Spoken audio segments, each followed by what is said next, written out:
Negoziazioaren mesedetan greba mugagabea bertan bera usten dugu, baina borrokak aurrera darrai.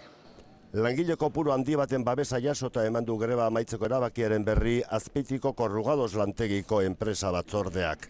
Joan zen ekainaren 15ean hasitako greba etzi amaituko dute. Ostiralean goizeko 8etan itzuliko dira euren lanpostuetara Korrugados Azpeitiako langileak.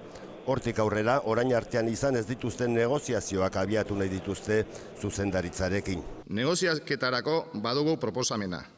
Kalerapenak borondatezkoak izan behar dira. Gallardok gure enpresaren etorkizuna bermatu behar duela produzioa ekarriz. Langileen iritziz eman berri duten urratsonen ondoren enpresari dagokio egoera aztertu eta erabakiak hartzea. Negoziazioari epe bat ipiniko diogu.